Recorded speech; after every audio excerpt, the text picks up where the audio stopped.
In Part 1, we saw the impossible rise of Joan of Arc. A peasant girl who heard voices convinced a king and saved France from destruction. At 17, she was a legend. Untouchable. The Maid of Orléans. God's chosen warrior. But here's the brutal truth about heroes. The world builds you up so it can tear you down. And Joan's fall was faster and more vicious than her rise. This is Part 2. The Betrayal. And I'm warning you now, this story gets dark.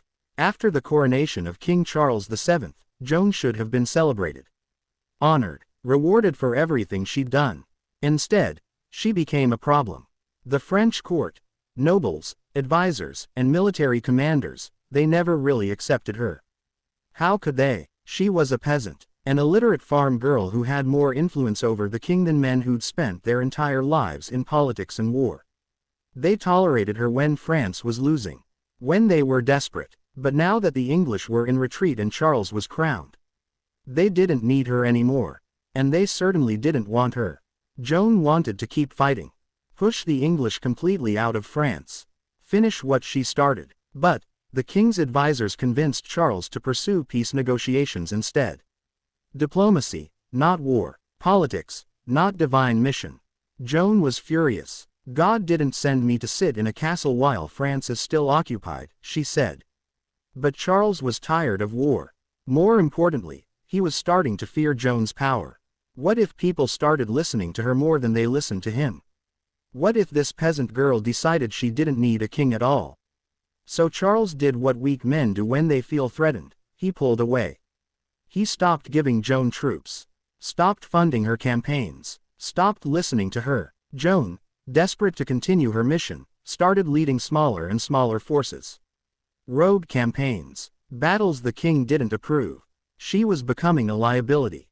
And her enemies, the English, the Burgundians, they were watching.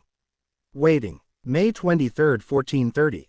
Just 11 months after her greatest triumph at Reims, Joan leads a small force to defend the town of Compiègne from a Burgundian siege. It's a minor skirmish. There's nothing like the grand battles she's fought before. But this time, something goes horribly wrong. During the fighting, Joan is separated from her troops. She's surrounded, outnumbered. Her soldiers retreat behind the city walls, and here's where the betrayal begins. The gates close. Joan is left outside, trapped between enemy forces and locked gates.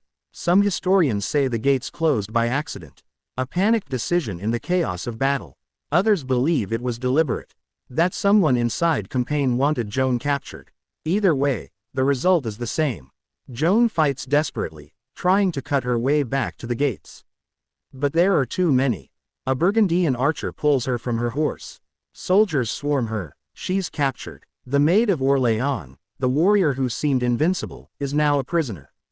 And here's the part that should enrage you. King Charles VII, the man she crowned, the man whose throne she saved, does absolutely nothing to rescue her. No ransom, no rescue mission, no negotiation. He abandons her completely. The Burgundians know exactly what they have, the most famous prisoner in Europe. And they know exactly who will pay for her. The English offer 10,000 livres tournois, an astronomical sum, equivalent to millions of dollars today. The Burgundians take the deal.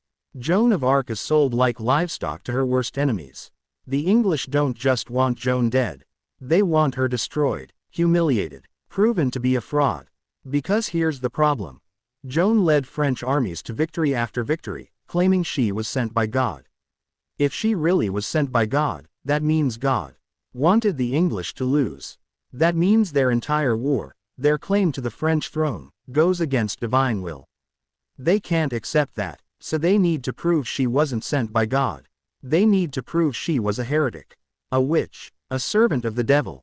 In January 1431, Joan is put on trial, not by a secular court, but by the Catholic Church.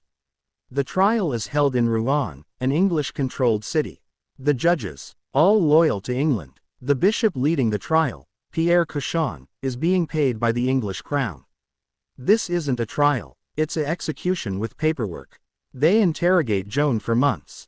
Hundreds of questions. Trick questions were designed to trap her into saying something heretical. Did God command you to wear men's clothing? Do you believe you were in a state of grace? Were the voices you heard from God, or from demons? Joan, 19 years old, with no legal training, no advisor, facing a room full of the most educated theologians in France, holds her own. She's brilliant, quick, defiant. When they ask if she's in God's grace, she answers, "If I am not, may God put me there. If I am, may God keep me there." It's a perfect answer, because claiming to know you're in God's grace is heresy. You can't presume to know God's will. But claiming you're not is admitting you're damned. She navigates their traps better than most trained lawyers could. But it doesn't matter. The verdict was decided before the trial even began. They charge her with 70 counts of heresy. She's accused of witchcraft, of blasphemy, of wearing men's clothing, a bizarre charge, but one they obsess over. Joan refuses to recant. She refuses to deny her voices. She refuses to say she wasn't sent by God. "I would rather die than deny what God has shown me," she says. So they give her what she asks for.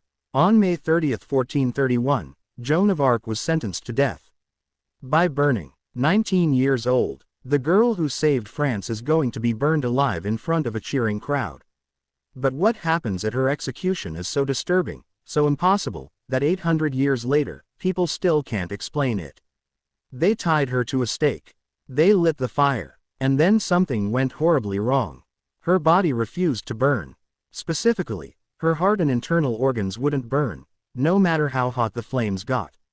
The executioner tried once, then twice, then a third time, and every attempt failed. What happened on that execution platform terrified everyone who witnessed it. The English executioner later said it was the most disturbing thing he'd ever seen. Some called it a miracle. Others called it a curse. But one thing was certain. Joan of Arc's death would haunt everyone involved for the rest of their lives. That's part 3, the final chapter. If you want to know what really happened when they tried to burn the Maid of Orléans, subscribe now. Part 3 drops in 3 days. Because this story ends in fire. And what the flames revealed changed history.